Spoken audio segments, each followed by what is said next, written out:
When you hear the term woman power, you usually think of female politicians. Well, let me introduce you to three women that take woman power on a different level.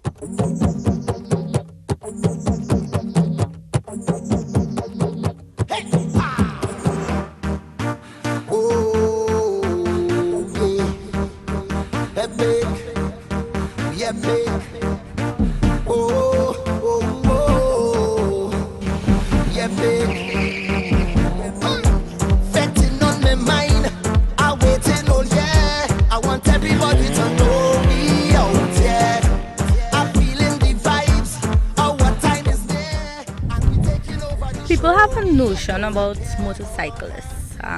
They're dangerous or they're fearless, or a bad image comes when you hear of a motorcyclist. I'm not one of those. Janelle said it was a family connection to motorsports and motorbikes in particular, which got her involved in the sport.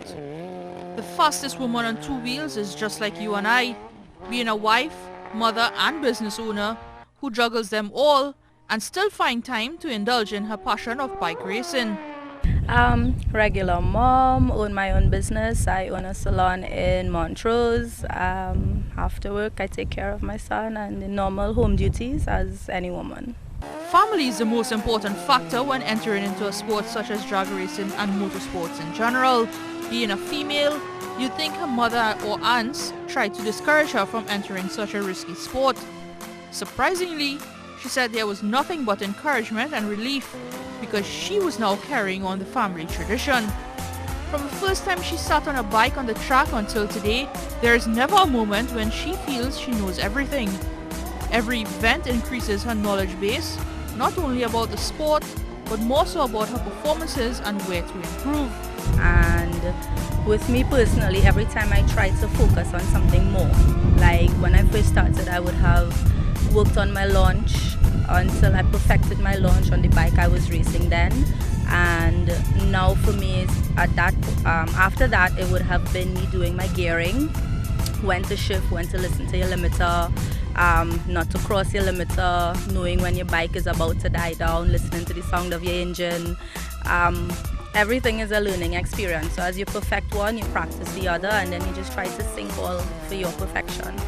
There were a lot of negative comments from her peers when she first started, but she used that as motivation to perform better and to beat them at their own game. I heard a lot.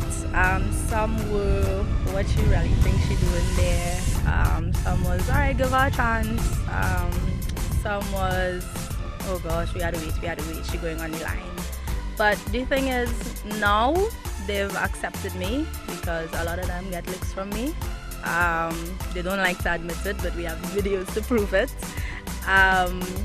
Yes, it's male dominated, but I guess because I have developed and grown, they saw consistency, so I was welcome. And now I get bits of advice here and there from the experienced ones in the industry, so to say. So it has also helped me perfect my skills. Newcomer Sarah Partap Singh is a shy one of the bunch. A very soft-spoken, diminutive young lady who isn't afraid of burning some rubber. Though currently on the drag strip, she has participated in various types of motorsports before. Well, I did the Dragon Wine, which was like drag racing and autocross. That was more fun because of the corners, and now I'm going into the circuit, which is more corners. And why just because it's corners? It's fun. It's a lot of fun. Though both her brother and husband are racers, her parents were worried when she expressed an interest in sitting in the driver's seat. At first, he was a little bit worried, but after a while, showing him that it was in a safe environment, he was a little bit okay with it. And my brother used to do it, so he used to be in drifting, so... Bubbly and easygoing. That's Alison Gajada, a veteran on the racetrack without even realizing it. Alison got interested in motorsport courtesy her partner 17 years ago, whom she used to accompany when he practiced and raced. The way I saw it, I could either support him or not support him. Obviously, I'm here today, so I've been supporting him all these years. and the tables have turned a bit in that now he supports me. So we both race together, both support one another in racing. I didn't have a father or brother or anybody involved in it, so it's not as if someone's pushing me to get into it. For me, I think if he had a choice, he wouldn't have me in it. It was something I fell in love with over time. Making the transition from spectator to driver was extremely difficult for Alison because it now required a different level of discipline from her to handle the vehicle. I remember days I would be stomping on the floor like faster. I'd be putting up my head looking back to see the next guy, how far he was. You know, there were times when I wanted to just sit on his lap and be like, let me show you how it's done. But newsflash, when my turn came, I started in 2008 when I got my car.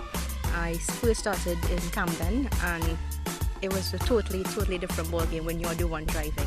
Her goal in driving is to continuously improve herself and her skills.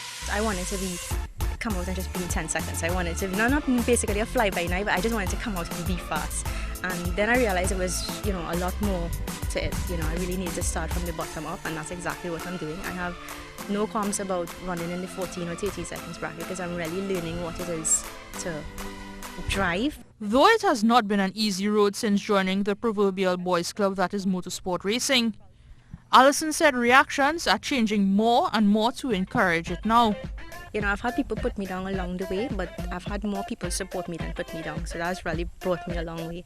And like I said, I've been around racing more than 17 years. So I've had people supporting me since then, and especially my other half.